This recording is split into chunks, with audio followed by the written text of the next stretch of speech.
गर्मी में खुले खेत में 3 बहू की रसोई। आज शांति देवी के तीनों बेटों की शादी के बाद उनकी तीनों बहू का गृह प्रवेश हो रहा है। उनकी सास हाथों में कलश और थाली लिए खड़ी थी। आओ बहू, घर के अंदर प्रवेश करो। हाँ, हमारे घर में एक साथ 3 लक्ष्मी आई हैं। अपने ससुराल में कदम रखो। सविता, रेखा, अपनी देवरानियों की आरती करो। जी मम्मी जी। आओ देवरानियों, गृह प्रवेश करो। आज मैं एक साथ 3 देवरानियों की जेठानी बन गई। वाह। तीनों नई बहू का गृह प्रवेश होता है, लेकिन उसी समय सविता और रेखा अपनी सास कमला जी से फुसफुसा रही होती हैं। मम्मी जी सुनिए, हमारे घर में रसोई तो एक ही है और चाची जी की एक साथ 3 बहुएं आ गई हैं। ये खाना कहाँ बनाएंगी? हम इन तीनों को अपनी रसोई में घुसने नहीं देंगे। आप खुद इनसे बात कर लीजिए, वरना हम बात करेंगे। अरे अभी अभी आई है बेटी, थोड़ा रुक जाओ, थोड़ा चैन तो ले लो, कल देखेंगे। नहीं मम्मी जी, आप आज ही बात कर लो ना। कल इनकी पहली रसोई हमारी रसोई में नहीं होनी चाहिए। अगर हमारी रसोई में इनकी रसोई हुई तो हम दोनों घर छोड़कर चले जाएंगे। ठीक है, तुम लोग बेकार की चिंता कर रही हो। ये लोग गांव से आई हैं, तीनों की तीनों बहनें हैं और गरीब हैं। इनको खुले में खाना बनाने की आदत होगी, तो जब हमारा घर इतने बड़े खेत में है तो कहीं भी खाना बना लेंगी। मैं शांति से बात कर लूंगी, तुम लोग जाओ, सो जाओ। कमला देवी अपनी बहू को समझाकर सोने के लिए भेज देती हैं। शांति देवी की 3 बहुएं भी अपनी अपनी छोटी सी कुठरिया में सोने के लिए चली गई थी। तभी कमला जी शांति देवी के पास आती हैं। शांति, सुन जरा, बाहर आ, मुझे तुझसे कुछ बात करनी है। अरे भाभी, इतनी रात को क्या बात करनी है? आप चलिए, मैं आती हूँ। बाहर दल्लान में बैठकर बात करते हैं। दोनों देवरानी जेठानी उठकर अपने घर के बाहर आंगन में आती हैं और एक खाट पर बैठ जाती हैं। जी भाभी बताइए, आपको क्या बात करनी थी? देख शांति, तेरे तीनों बेटों की शादी एक साथ हो गई है, लेकिन समस्या ये है कि हमारे घर में रसोई तो एक ही है। अब गुजारा कैसे होगा? क्या मतलब है आपका भाभी? मैं कुछ समझी नहीं। शांति सुन, मेरी दोनों बहुओं का तुझे पता ही है ना, वो 2 मिनट में कलेश कर देंगी। तू तो समझदार है बहन, अपनी बहू को समझाना कि वो अपनी रसोई का इंतजाम कहीं और करे। लेकिन भाभी, नई बहुएं हैं और कल ही इनकी पहली रसोई है। कहाँ जाएंगी खाना बनाने? देख शांति, अगर तू मेरी बहू से बहस करेगी तो कहाँ भटकेगी बेघर होकर अपनी 3 बहुओं के साथ। बाकी तेरी मर्जी। ठीक है भाभी, मैं बात करती हूँ। कमला और शांति आंगन से उठकर अंदर चली गईं। शांति जाकर अपने बिस्तर पर लेट गई और अपने दिवंगत पति से मन में ही बात करने लगी। अगर आज आप जिंदा होते तो कितना अच्छा होता। ये सब दिक्कतें नहीं होती। भाभी को लगता है कि मैं नहीं समझती, लेकिन मुझे सब समझ में आता है। फिर भी मैं क्या करूं? शांति देवी लेटे लेटे चुपचाप रो रही थी। तभी उनके तीनों बेटे उनके पास आए। माँ, आप रो क्यों रही हैं? हमने सब सुन लिया है। आप चिंता मत करो, हमने अपनी अपनी पत्नियों से बात कर ली है। आप सो जाइए, आपकी बहुएं बहुत समझदार हैं। शांति देवी को आश्वासन देकर तीनों बेटे अपनी अपनी पत्नियों के पास चले गए और सारी परिस्थिति समझा दी। अपने पतियों की बात सुनकर तीनों नई बहुओं ने चुपचाप सिर हिला दिया। अगले दिन सुबह 4 बजे पूरा घर सो रहा था। तीनों नई बहुएं एक साथ उठ गईं, नहा धोकर तैयार हुईं और खेत के बीच खड़ी हो गईं। दीदी देखो, कितना लंबा चौड़ा खेत पड़ा है। क्यों ना इस खेत के बीच में ही हम अपनी खुली रसोई बना ले। हाँ, वैसे भी गर्मियां पड़ रही हैं। इतनी गर्मी में खुले खेत में रसोई बनाएंगे तो बहुत अच्छा लगेगा। ठीक है, यह आइडिया अच्छा है। भगवान ने खुद ही रास्ता दिखा दिया है। चलो, अब गर्मी में खुले खेत में 3 बहुओं की रसोई यहीं बनाते हैं। तीनों बहनें एक दूसरे को हौसला देती हुई काम में लग गईं। पूजा गोबर की टोकरी लेकर आई, नेहा मिट्टी लाई और काजल सूखी लकड़ियां लेकर आई। तीनों ने मिलकर खेत के बीच में 3 अलग अलग चूल्हे बनाए। गोबर से लीप कर अच्छे से चिकने किए। तीनों चूल्हे तैयार हो चुके थे। चलो, चूल्हे तैयार हैं, अब आग जला देते हैं। तीनों बहुओं ने चूल्हा जलाया। धीरे धीरे खेत में आग की लपटें नजर आने लगी। सुबह 7 बजे शांति देवी अपनी आंखें मलते हुए बाहर आई। अरे, कहाँ चली गई ये तीनों? शांति देवी बाहर आंगन में आई, फिर खेत की तरफ नजर गई। दूर खेत के बीच में 3 चूल्हों की आग जलती दिखाई दी और तीनों बहुएं काम कर रही थी। ये क्या कर रही हैं? तीनों नई बहुएं अपनी पहली रसोई बना रही थी। पूजा एक चूल्हे पर खीर बना रही थी। नेहा दूसरे चूल्हे पर सब्जी पका रही थी। काजल तीसरे चूल्हे पर रोटियां सेक रही थी। शांति देवी दूर खड़े होकर ये सब देख रही थी। तभी उनके पीछे से तीनों बेटे आ गए। देखा माँ, हमने कहा था ना, हम अपनी पत्नियों को समझा देंगे। भगवान करे मेरे बहू बेटा को किसी की नजर न लगे। कितने समझदार बच्चे हैं मेरे। उसी समय खेत की पगडंडी पर गांव के सरपंच निकल रहे थे। उन्होंने खुले खेत में 3 बहुओं की रसोई को देख लिया। अरे रघुनाथ सिंह, ये क्या लगा रखा है तुमने? खेत के बीच में 3 चूल्हे, 3 बहुएं खुले में रसोई बना रही हैं। क्या बात है भाई? अरे सरपंच जी, घर में रसोई की जगह की दिक्कत है ना। 3 बहुएं एक साथ आई हैं तो इन्होंने खुद ही खेत में इंतजाम कर लिया। अरे वाह, गर्मी में खुले खेत में रसोई, यह तो नई बात है। लेकिन देखो तीनों बहुएं कितनी समझदार हैं, सुबह सुबह उठकर सब कर लिया। सरपंच और रामू काका आगे बढ़ गए। उसी समय खेत की पगडंडी पर गांव की कई औरतें इकट्ठी हो गईं। गुड्डी, रोशनी, सुशीला और कुछ अन्य पड़ोसनें वहां मौजूद थीं। अरे दैया देखो तो सही, राम प्रसाद के घर की नई बहुओं ने तो पूरा तमाशा कर दिया। अरे इनकी 2 जेठानियां कम थी, पूरे गांव में आतंक मचाए रखा था। दिन रात लड़ाई झगड़े। अब ये 3 नई बहुएं आ गई हैं और इन्होंने तो सारी शर्म ही भूल गई है। खेत के बीच में रसोई बना ली है। आते ही इन्होंने अपना नाटक शुरू कर दिया। अब देखो, खुले खेत में चूल्हा बनाकर बैठी हैं। गांव में क्या कहेंगे लोग? अरे कोई शर्म बाकी नहीं रही इनके घर में। 3 बहुएं एक साथ और खुले खेत में रसोई। वाह रे वाह। अरे शांति, कुछ बोलती क्यों नहीं? तेरी बहुओं ने तो पूरा गांव शर्मसार कर दिया है। शांति कुछ नहीं बोल पाई, बस सिर नीचा किए खड़ी रही। तभी अरे भले, हम खेत में रसोई बना रहे हैं तो क्या हुआ? ये हमारा अपना खेत है ना, हम कहीं भी बनाए, लोगों को क्या मतलब है? हाँ, आप लोग कह रही हैं शर्म नहीं बची, लेकिन शर्म तो तब होती जब हम दूसरों के घर में घुसकर रसोई करती। ये हमारा खेत है, हमारा परिवार है, हम कहीं भी बनाए, हमें कोई शर्म नहीं। आपका क्या जाता है? आंटी जी, आप लोग तो ऐसे हंस रही हैं जैसे हमने कोई चोरी की है। अगर इतनी परेशानी हो रही है तो आप अपने घर में जगह दे दीजिए, वरना हमें हमारे खेत में रसोई बनाने दो।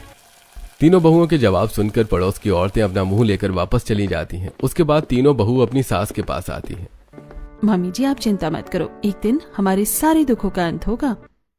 सभी मिलकर खाना खाते हैं। उसके बाद दोपहर में तीनों बहुएं सास के साथ आंगन में बैठी हुई हैं। मामी जी, हमारे इतने सारे खेत ना खाली पड़ा हुआ है, तो यहाँ पे हम खेती क्यों नहीं करते हैं? हाँ बेटे, ये खेत बंजर हो गए हैं। पिछले 20 वर्षों से इनमें खेती ही नहीं हुई है। खेती होती भी है तो फसल अच्छी नहीं आती, कोई फायदा नहीं होता। लेकिन क्यों मम्मी जी, इतना अच्छा खेत है, फिर खेती क्यों नहीं होती? ताऊ जी खेती करने नहीं देते, कहते हैं कि हमारे घर के बीच में खेत है, अगर खेती होगी तो मेहनत पूरी लगती है, लेकिन आमदनी उतनी नहीं हो पाती, इसलिए खेती बिल्कुल नहीं करने देते। मतलब ताऊ जी इसीलिए मना करते हैं? तीनों बहुओं को दाल में कुछ काला लगता है। तभी पूजा हैरान होकर पूछती है, मम्मी जी ऐसे कैसे हो सकता है? इतने अच्छे खेत बंजर पड़े हैं, हम तो सोच रहे थे कि हम इन्हें ठीक कर सकते हैं, खेती शुरू कर सकते हैं। हाँ मम्मी जी, हम तीनों मिलकर खेतों को फिर से हरा भरा बना सकती हैं। दीदी सही कह रही हैं, हम नई बहुएं हैं, हम मेहनत कर सकती हैं। ताऊ जी क्यों मना करते हैं? हमें बाद में समझ आएगा, लेकिन अभी तो खेतों को बंजर नहीं छोड़ना चाहिए ना। अगली सुबह फिर से 4 बहुएं उठती हैं। गर्मी अभी से शुरू हो चुकी थी। तीनों बहुएं पूजा, नेहा और काजल खुले खेत में अपनी रसोई बनाने पहुंच गईं।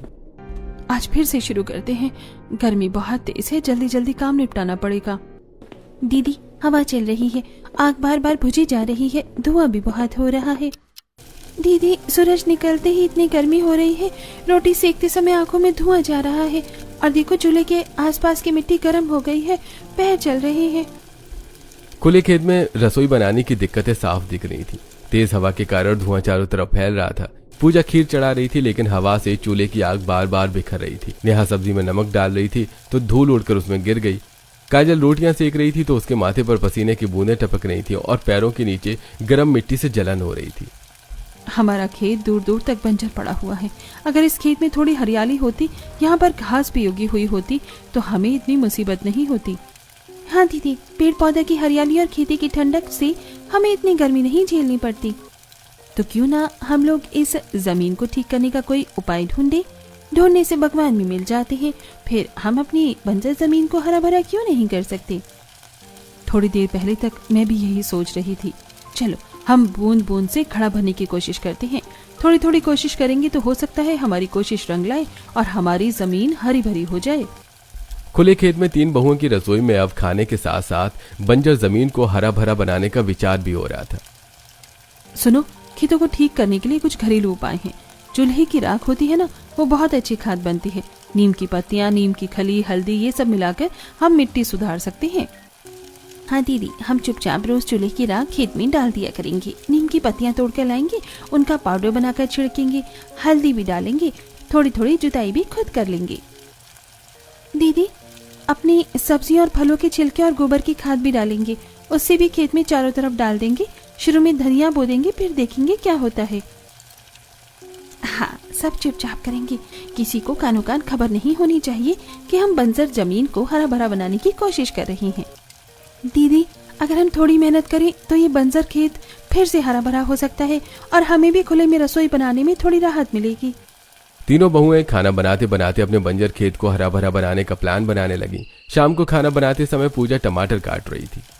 सुनो, ये टमाटर के बीज ऐसे ही फेंकने से अच्छा है ना, इन्हें यहीं मिट्टी में डाल देते हैं। पूजा टमाटर के बीज और छिलके चुपचाप चूल्हे के पास की मिट्टी में दबा देती हैं।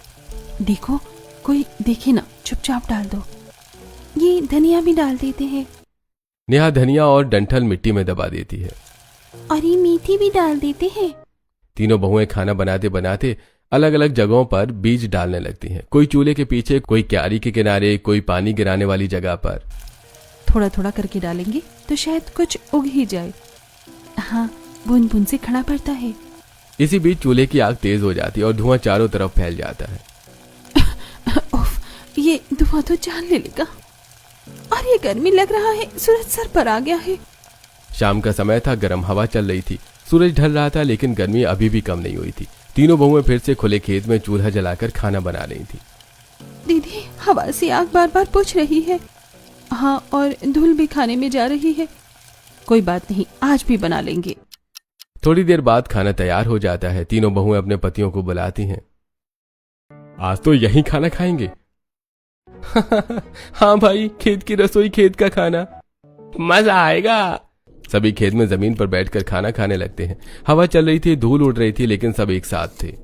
लीजिए गरम रोटी, ये सब्जी लीजिए, और ये खीर भी। तभी आसपास से गुजरते हुए गांव के लोगों ने देखने लगते हैं। अरे बाप रे, पहले खुले में रसोई में खाना बना रही थी, अब यही खाना भी खा रहे हैं। हद कर दी इन्होंने तो, घर होते हुए भी खेत में खाना। अब तो पूरा घर ही खेत में बसा लो। कुछ गांव वाले हंस रहे थे तो कुछ ताने मार रहे थे। अरे भाई, अजीब जमाना आ गया है भाई। तीनों बहुएं सब सुन रही थी, लेकिन इस बार उन्होंने चुप रहना सही समझा। लोग तो कहेंगे ही, हमें अपना काम करना है। हाँ, एक दिन यही लोग तारीफ करेंगे, और देखना ये जमीन भी जवाब देगी, और फिर इन सभी के मुंह बंद हो जाएंगे। कई दिन बीत गए। तीनों बहुएं रोज सुबह 4 बजे उठकर पहले रसोई में खाना बनाती, फिर चुपके चुपके खेत में अपने लगाई बीजों को देखती, लेकिन अभी तक कोई अंकुर नहीं निकला था। नेहा, आज पूरे 7 दिन हो गए हैं, अभी तक कुछ भी नहीं होगा। हाँ दीदी, मैं भी रोज यही देख रही हूँ, ना धनिया निकला ना टमाटर। कहीं हमारी मेहनत बेकार तो नहीं जा रही? शायद ताऊ जी सही कहते थे, ये जमीन कभी हरी नहीं हो सकती। नहीं, हार नहीं मानेंगे, भगवान पर भरोसा रखो, सब सही होगा एक दिन। तभी अचानक काजल की नजर जमीन पर पड़ती है। अरे दीदी, दीदी देखो देखो। क्या हुआ? अंकुर, अंकुर निकल आया। पूजा और नेहा दौड़कर काजल के पास आती हैं। अरे सच में, देखो छोटा सा हरा अंकुर। हे भगवान, हमारी मेहनत रंग लाई। तीनों बहुएं खुशी से एक दूसरे को गले लगा लेती हैं। मैंने कहा था ना दीदी, चमत्कार होगा। ये चमत्कार नहीं, हमारी मेहनत का फल है। अब हम इसे और बड़ा करेंगे, पूरा खेत हरा करेंगे। उस दिन तीनों बहुएं पानी भरने के लिए कुएं पर जाती हैं और वापस लौटते समय उन्हें थोड़ा देर हो जाती है। तभी रास्ते में ताऊ जी और ताई जी की आवाजें सुनाई देती हैं। अरे कमला, अब ये ठीक नहीं हो रहा है। क्या मतलब? अगर इन बहुओं ने खेत को हरा कर दिया तो हमारा राज खुल जाएगा। हाँ, अगर सबको पता चल गया कि हमने जानबूझकर खेत बंजर रखा तो। ये सब बातें पूजा सुन लेती है। वो चुपचाप पीछे हट जाती है। ये क्या कर रहे थे? घर पहुंचते ही पूजा ने नेहा और काजल को सब बता दिया। क्या जानबूझकर बंजर रखा? मतलब हमें रोका गया था जानबूझकर? हाँ, और अब हमें सच पता लगाना होगा।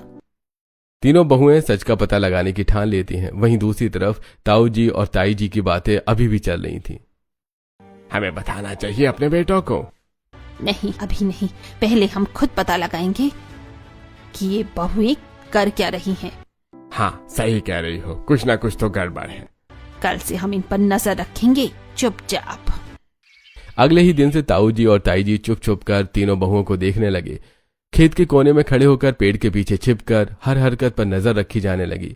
सुबह 4 बजे जब तीनों बहुएं खेत की रसोई में खाना बना रही थी तो देखो, देखिए जी, ये खाना बनाते बनाते कुछ मिट्टी में डाल रही हैं। हाँ, ये बीज डाल रही हैं।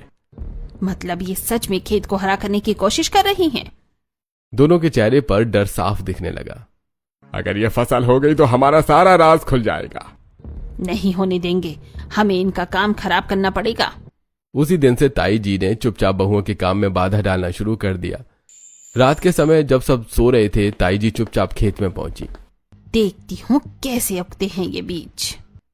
ताई जी ने जहां जहां बहुओं ने बीज डाले थे वहां पर नमक और राख ज्यादा मात्रा में डाल दी। अब देखती हूँ कैसे उगता है कुछ। अगली सुबह जब तीनों बहुएं सोकर उठी तो आसपास की जमीन पर मिट्टी सूखी हुई थी। दीदी, यहाँ की मिट्टी सूखी क्यों लग रही है? हमने तो कल पानी डाला था। हाँ, और ये पौधे जैसे मुरझा रहे हैं। दूर खड़ी ताई जी मुस्कुरा रही थी। रात को पानी बहा दिया था, अब कैसे बचेंगे ये पौधे। उस दिन सुबह रसोई में खाना बनाते समय अरे, ये लकड़ियाँ इतनी गीली क्यों हैं? आग ही नहीं पकड़ रही। कल तो हमने सूखी लकड़ियाँ रखी थी। असल में रात को ताई जी ने लकड़ियों पर पानी डाल दिया था। अब बनाओ खाना। ताई जी यहीं नहीं रुकी, उन्होंने पड़ोस की औरतों को भी भड़काना शुरू कर दिया। अरे देखो ना, ये बहुएं खेत खराब कर देंगी। सच में? हाँ, पता नहीं क्या क्या डाल रही हैं मिट्टी में। धीरे धीरे गांव में बातें फैलने लगी। इधर तीनों बहुएं समझ नहीं पा रही थी कि उनके काम में बार बार रुकावट क्यों आ रही है। दीदी, लगता है भगवान भी साथ नहीं दे रहे। हर बार कुछ न कुछ गड़बड़ हो जाती है। नहीं, ये सब यूं ही नहीं हो रहा। कोई तो है जो हमारा काम खराब कर रहा है। तीनों बहुएं एक दूसरे को देखती हैं, लेकिन दूसरी तरफ ताऊ जी और ताई जी अब पूरी तरह से बहुओं का काम बिगाड़ने के पीछे पड़ चुके थे। रात के समय देखो रघुनाथ जी, ये लड़कियां जितनी सीधी दिखती है ना, उतनी है नहीं। मुझे पूरा शक है कि ये कुछ बड़ा करने की सोच रही हैं। अगर हमने अभी से इनको नहीं रोका तो कल को ये पूरा खेत अपने कब्जे में ले लेंगी और हमारा पुराना राज सबके सामने आ जाएगा। बात तो तुम बिल्कुल सही कह रही हो कमला। अब हमें चुपचाप बैठकर देखने की बजाय कुछ करना पड़ेगा। जैसे ये बीज डालें, हम ऐसा खेल खेलेंगे कि इनकी सारी मेहनत मिट्टी में मिल जाएगी। हाँ, जैसे ही ये बीज डालेंगे, हम रात में चुपके से खेत में पानी छोड़ देंगे, इतना कि सब सड़ जाए। उसी रात अंधेरे का फायदा उठाकर ताऊ जी ने खेत में पानी छोड़ दिया। धीरे धीरे पानी पूरे खेत में फैल गया। अगली सुबह दीदी, ये क्या हो गया? देखो ना, पूरा खेत पानी से भर गया है। हमने तो इतना पानी डाला ही नहीं था। दीदी, हमारे जो बीज थे, जो हमने इतने प्यार से, इतनी मेहनत से लगाए थे, वो सब तो पानी में डूब गए। अब क्या होगा? देखो, अभी घबराने से कुछ नहीं होगा। हाँ, ये जरूर है कि किसी ने जानबूझकर किया है, लेकिन याद रखो, अगर भगवान ने चाहा होगा ना, तो यही पानी सूखकर हमारे बीजों को और मजबूत बना देगा। दोपहर की तेज धूप निकलती है। धीरे धीरे पानी सूखने लगता है। दीदी देखो, धीरे धीरे पानी सूख रहा है। शायद हमारे बीज पूरी तरह खराब नहीं हुए। हाँ दीदी, लगता है भगवान ने हमारी मेहनत देख ली। देखो बहनों, इंसान चाहे कितनी कोशिश कर ले किसी का बुरा करने की, लेकिन होता हमेशा वही है जो ऊपर वाला चाहता है। अगर भगवान हमारे साथ है ना, तो कोई हमारा कुछ नहीं बिगाड़ सकता। बहुओं की यह हिम्मत देखकर ताई जी का गुस्सा और बढ़ गया। ये लड़कियां मानने वाली नहीं है। जितना हम इन्हें गिराने की कोशिश करते हैं, ये उतना ही मजबूत होकर खड़ी हो जाती हैं। अब इनकी सबसे बड़ी ताकत इनका चूल्हा ही खत्म करना पड़ेगा। शाम को जब बहुएं पानी भरने गईं, ताई जी चुपके से खेत में आई और गुस्से में तीनों चूल्हे तोड़ दिए। अब देखती हूँ बिना चूल्हे के कैसे बनाओगी खाना, कैसे जिंदा रखोगी अपनी ये उम्मीद। शाम को बहुएं लौटती हैं। टूटा चूल्हा देखकर उनके मटके छूट जाते हैं। दीदी, ये क्या हो गया? हमारा चूल्हा किसने इस तरह तोड़ दिया? हमने तो किसी का कुछ भी बिगाड़ा ही नहीं, फिर हमारे साथ ऐसा क्यों हो रहा है? बस अब रोना नहीं है। अब ये साफ हो गया है कि कोई हमें आगे बढ़ते हुए नहीं देखना चाहता, लेकिन हम भी हार मानने वालों में से नहीं हैं। लेकिन दीदी अब हम क्या करेंगे? खाना कैसे बनेगा? हम वही करेंगे जो हम हमेशा से करते आए हैं, फिर से बनाएंगे। जितनी बार ये लोग तोड़ेंगे हम उतनी बार बनाएंगे और हर बार पहले से ज्यादा मजबूत बनाएंगे। हाँ दीदी, अभी हमारी जिद है, ये चूल्हा भी जलेगा और ये खेत भी हरा होगा।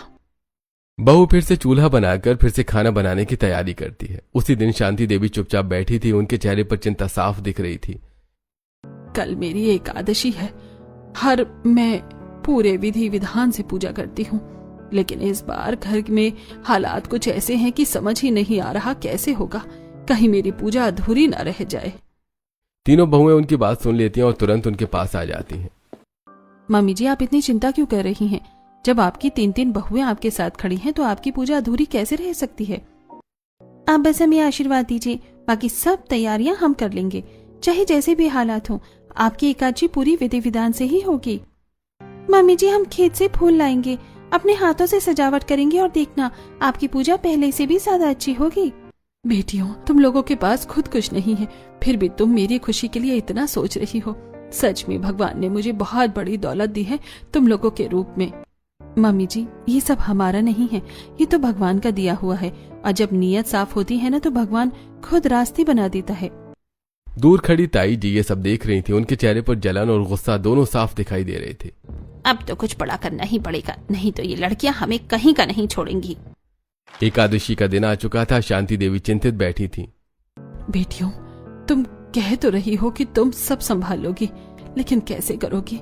हमारे पास तो ढंग की रसोई तक नहीं है, ना बर्तन पूरे हैं, ना कोई साधन। मैं नहीं चाहती कि मेरी वजह से तुम लोगों को और तकलीफ उठानी पड़े। मम्मी जी, जब भगवान ने हमें ये परिस्थिति दी है तो रास्ता भी वही दिखाएंगे। हमारी रसोई भले ही खुले खेत में है, लेकिन हमारा मन साफ है और वही सबसे बड़ी बात होती है। हम उसी खुले खेत में खाना बनाएंगे, वही हमारी रसोई है, और वहीं से आपकी पूजा भी होगी और भोग भी। और देखना मम्मी जी, ऐसा खाना बनाएंगे कि पूरा गांव याद रखेगा। तीनों बहुएं सुबह से ही जुट गईं। कोई सब्जी काट रही थी, कोई चूल्हा संभाल रही थी, कोई मसाला पीस रही थी। गर्मी, धूप, धुआं सब कुछ सहते हुए भी उनके चेहरे पर खुशी थी। नेहा, जल्दी से आटा गूंथ लो, लोगों के आने का समय हो गया है। धीरे धीरे गांव के लोग इकट्ठा होने लगे। सब हैरानी से खुले खेत में बनी रसोई और व्यवस्था को देख रहे थे। अरे वाह, ये तो कमाल कर दिया बहुओं ने। खुले खेत में इतनी बढ़िया दावत, ये तो हमने कभी सोचा भी नहीं था। अरे भाई, खाना तो इतना स्वादिष्ट है कि शहर के होटल भी फेल हो जाए। गांव के लोग तारीफ करते नहीं थक रहे थे। अरे पहले तो हम मजाक बना रहे थे, लेकिन आज मान गए, इन बहुओं ने तो कमाल कर दिया। शांति देवी की आंखों में खुशी के आंसू आ जाते हैं। आज मेरी इज्जत रख ली मेरी बहुओं ने। उसी दौरान लोगों की नजर खेत के कोने पर पड़ती है। अरे देखो, यहाँ तो पौधे उगाए हैं। दीदी देखो, हमारे बीच सच में अंकुर निकल आए। धीरे धीरे पूरा माहौल खुशी से भर जाता है। दूसरी तरफ गांव के कुछ बड़े लोग ताऊ जी के साथ बैठे थे। अरे भाई रघुनाथ, मुझे तो लगता है अब तुम्हारा पत्ता साफ होने वाला है। हाँ, इतने दिनों से तो जो दबदबा बना रखा था ना, अब ज्यादा दिन नहीं चलेगा। तुम लोग क्या कहना चाहते हो? अरे यही कि अब गांव वाले उन बहुओं की तारीफ कर रहे हैं, और अगर सच बाहर आ गया तो तुम्हारी इज्जत और सत्ता दोनों खत्म हो जाएंगी।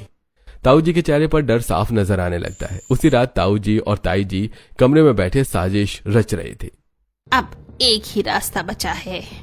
कौन सा? शांति को रास्ते से हटाना होगा। ये बात दरवाजे के बाहर खड़ी पूजा सुन लेती है। हे भगवान, ये लोग मम्मी जी को मारने की बात कर रहे हैं। अगले दिन ताई जी रसोई में खीर बना रही थी। आज सब खत्म हो जाएगा। ताई जी चुपके से खीर में कुछ मिला देती हैं। अब देखती हूँ कैसे बचती है शांति। ये सरता को खीर लेकर शांति देवी के पास भेजती हैं। लो चाची जी, आपके लिए खास खीर बनाई है। जैसे ही शांति देवी खीर लेने लगती है, मम्मी जी रुकिए। पूजा दौड़कर आती है और जानबूझकर खीर का बर्तन टक्कर मारकर गिरा देती है। अरे ये क्या किया तुमने, सारा प्रसाद गिरा दिया। तभी एक बिल्ली वहां आती है और गिरी हुई खीर खाने लगती है। दीदी, ये बिल्ली खीर खा रही है। कुछ ही सेकंड्स में बिल्ली तड़पने लगती है और वहीं मर जाती है। ये क्या हो गया? ये बिल्ली अचानक कैसे मर गई? अचानक नहीं मरी ताई जी, ये वही खीर खाकर मरी है जो आप मम्मी जी को खिलाने वाली थी। कमला भाभी, क्या ये सच है क्या तुम मुझे मारना चाहती थी? नहीं नहीं, ये सब झूठ बोल रही हैं। मैं ऐसा क्यों करूंगी? क्योंकि आपका सच अब सामने आने वाला है ताई जी। और सिर्फ ये खीर ही नहीं, आपके हर पाप का हिसाब आज होगा। पूजा आगे बढ़ती और सबको सच बताने लगती है। मम्मी जी, उस दिन जब हम कुएं से पानी लेकर लौट रहे थे तब हमने ताऊ जी और ताई जी की बातें सुनी थी। उस दिन हमें शक हो गया था कि ये लोग कुछ बहुत बड़ा छुपा रहे हैं। पूजा पेड़ के पीछे छुपकर खड़ी थी। ताऊ जी और ताई जी बात कर रहे थे। अगर ये बहुएं सफल हो गई तो हमारा राज खुल जाएगा। उस दिन हमने ठान लिया था कि सच्चाई बाहर निकाल कर रहेंगे। हम रोज इन पर नजर रखने लगे और हमें कुछ मिला है। आप चलिए हमारे साथ। पूजा सबको खेत के एक कोने में ले जाती है। यही वो जगह है जहाँ ताऊ जी बार बार आते थे, इस पेड़ के नीचे। पूजा मिट्टी खोदती है और वहां से पुराने कागज निकालती है। दीदी, ये तो जमीन के कागज हैं। इसमें लिखा है ये सारी जमीन मम्मी जी के पति यानी हमारे ससुर जी के नाम थी। और सिर्फ इतना ही नहीं, इन कागजों में वो सच भी छुपा है जिसे ताऊ जी इतने दिनों से दबा कर बैठे हैं। गांव के लोग इकट्ठा हो जाते हैं। सुनिए सब लोग, आज हम आपको इस घर का असली सच बताने जा रहे हैं। बंद करो ये तमाशा, ये सब झूठ है। झूठ नहीं है ताऊ जी, सच है। और आज ये सच पूरे गांव के सामने आएगा। ये वो लोग हैं जिन्होंने अपनी आंखों से सब देखा था। 2 आदमी आगे आते हैं। हाँ, हमने देखा था। रघुनाथ ने अपने छोटे भाई को जहर दिया था, क्योंकि उन्हें डर था कि अगर वो जिंदा रहे तो सारी जमीन उन्हीं के नाम रहेगी। पूजा आप पूरी कहानी सबके सामने रखती है। कुछ दिनों पहले इस घर के दादाजी ने अपनी सारी संपत्ति अपने छोटे बेटे यानी मम्मी जी के पति के नाम कर दी थी, क्योंकि उन्हें पता था कि ताऊ जी के इरादे सही नहीं हैं। लेकिन लालच ने ताऊ जी को अंधा कर दिया। उन्होंने अपने ही भाई को रास्ते से हटा दिया और इसके बाद मम्मी जी को डराकर दबा के रखा ताकि सच कभी बाहर न आए। और खेती इसलिए नहीं करने दी क्योंकि अगर जमीन हरी हो जाती तो सबको पता चल जाता कि असली मालिक कौन है। सरपंच और गांव वाले सब सुनकर गुस्से में आ जाते हैं। अरे रघुनाथ, तुमने अपने ही भाई की हत्या की, जमीन हड़पी और इतने दिनों तक इस परिवार को सताया। अरे शर्म करो, ऐसे इंसान को गांव में रहने का हक नहीं है। सरपंच का फैसला है, आज से तुम दोनों को इस गांव से बाहर निकाला जाता है। ताऊ जी और ताई जी शर्म से सिर झुकाकर खड़े रह जाते हैं। बेटियों, तुमने ना सिर्फ मेरी जान बचाई बल्कि मुझे मेरा हक भी दिलाया। मम्मी जी, ये सब भगवान का न्याय है। पंचायत के फैसले के बाद ताऊ जी और ताई जी को गांव छोड़कर जाना पड़ा। लेकिन असली चुनौती अब शुरू हुई थी, क्योंकि शांति देवी और उनके बेटे बहुओं के पास न कोई पक्की आमदनी थी और न ही कोई सहारा। बेटियों, अब हमारे पास कोई रोजी रोटी का सहारा नहीं है। तुम्हारे ससुर जी के जाने के बाद और इतने दिनों तक दबकर रहने की वजह से हम कुछ भी कर नहीं पाए। न पढ़े लिखे, ना कोई काम सीखा। हाँ माँ, अब तक घर का खर्चा ताऊ जी ही उठाते थे, राशन पानी सब वही करवाते थे। और अब उनके बेटे भी शहर में रहते हैं, उन्हें तो हमारी कोई जरूरत ही नहीं है। अब हम कैसे चलाएंगे ये घर? क्यों नहीं चलेगा ये घर? जब हमारे पास इतना बड़ा खेत है तो हमें किसी और की जरूरत ही क्यों पड़े? हमने खुद अपनी आंखों से देखा है हमारे खेत में कितनी अच्छी फसल उग रही है और अब ये खेत बंजर नहीं है, ये हमारी मेहनत से हरा भरा हो चुका है। धीरे धीरे पूरा परिवार खेत में काम करने लगता है। हरी सब्जियां, टमाटर, धनिया सब उगने लगता है। देखो, ये टमाटर कितने लाल लाल हो गए हैं और ये धनिया कितना घना उगाया है। अब तो बाजार वाले खुद हमारे खेत से सब्जी लेने आएंगे। कुछ ही दिनों में गांव के लोग भी उनकी सब्जियां खरीदने आने लगते हैं। अरे बहू, आपके खेत की सब्जी तो बहुत ताजी और स्वादिष्ट है, हमें रोज देना। धीरे धीरे 6 महीने बीत जाते हैं और अब सब कुछ बदल जाता है। वही खेत अब पूरी तरह हरा भरा हो चुका था। फसल लहरा रही थी और उसी के पास एक छोटा सा पक्का घर बन चुका था। शाम का समय था, पूरा परिवार एक साथ बैठकर खाना खा रहा था। बेटियों, आज इस पक्के घर में अपनी रसोई में बैठकर खाना खाते हुए मुझे वो दिन याद आ रहे हैं। कौन से दिन माँ? जब गर्मी के मौसम में खुले खेत में तुम तीनों बहुएं चूल्हा जलाकर खाना बनाती थी। अरे माँ, वो तो बहुत मुश्किल समय था। मुश्किल जरूर था, लेकिन सच कहूँ उन दिनों में भी एक अलग ही आनंद था। सच में मम्मी जी, तब गर्मी भी कम लगती थी और अब तो हम संडे को भी बाहर खेत में ही खाना बनाते हैं। हाँ, अब वो मजबूरी नहीं, हमारी खुशी बन गई है। संडे के दिन पूरा परिवार फिर से खेत में खुली रसोई में खाना बना रहा है, लेकिन इस बार मजबूरी नहीं, खुशी के साथ।